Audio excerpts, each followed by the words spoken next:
Hello, my name is Abigail and I am with RepClear. Welcome to our short video series that covers topics on credentialing and how to navigate the mess. Today, we are going to talk about the Intellicentrics and Symplr merger. Intellicentrics and Symplr merged with Intellicentric hospitals migrating into the Symplr platform. This migration started about a year ago and is still ongoing today. Most facilities have moved to Symplr, but about a third have simply gone somewhere else.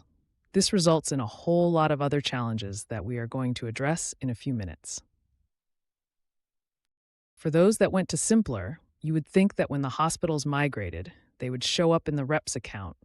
All the documents would be moved over, and the rep would be ready to go with a seamless change to Symplr, with the only thing different is the kiosk they use at the facility.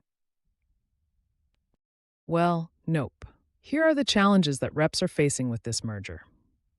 Let's start with the hospitals that are migrating to Symplr. The rep has to first receive notification that the hospital has completed migration to Symplr. These auto notifications seem to get stuck in company spam filters, and reps rarely know when a move is complete. They show up to the hospital just to find out they now need a Symplr account to access. Once they know their hospital is now with Symplr, they have to start from scratch and add the hospital and any locations they need to access. Remember, the migration did not allow the hospitals to just show up in the account. Let's talk about the steps that need to be taken. Let's start with adding to an existing account.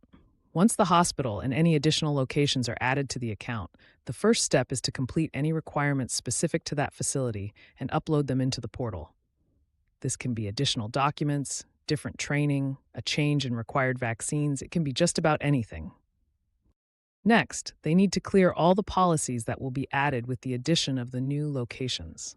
Policies range from where to park, to what color of scrubs to where a kiosk may have been moved.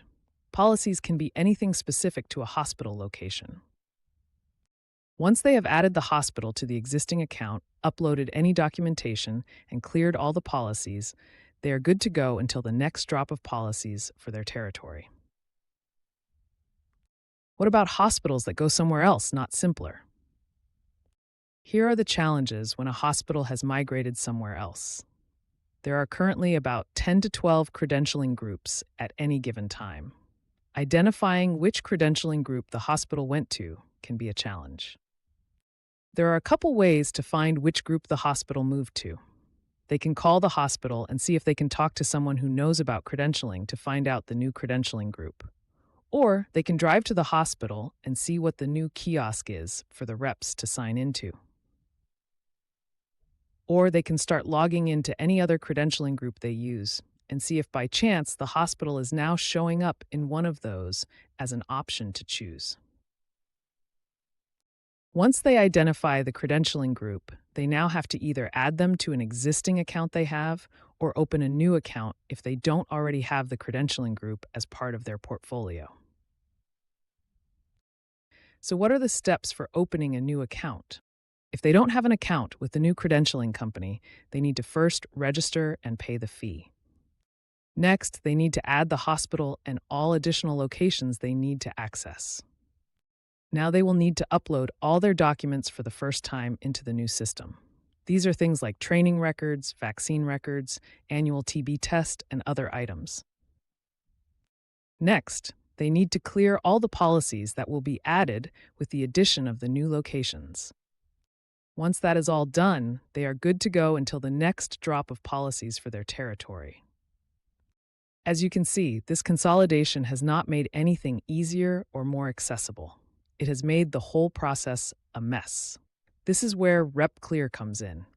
RepClear stands between the rep and all the credentialing mess with the different credentialing groups. The rep works with one company, RepClear, and we interact and coordinate all activities with all the credentialing groups nationwide. We believe that credentialing should be invisible to your commercial organization, not something that is always throwing up roadblocks to your reps. On average, RepClear saves each rep about 5 hours per month of administrative tasks on established accounts, even more time on any new account that needs to be set up. Think about it. At an average of 5 hours per month, RepClear support gives your reps about 60 additional hours per year per rep. If you have a small team of only 10 reps, for example, your team regains about 600 hours. That's a significant amount of time and energy, not to mention the reduction in credentialing frustration to your reps. RepClear is here to help. Give us a call or email us to get started today. Check back here for additional short videos on credentialing tips and information.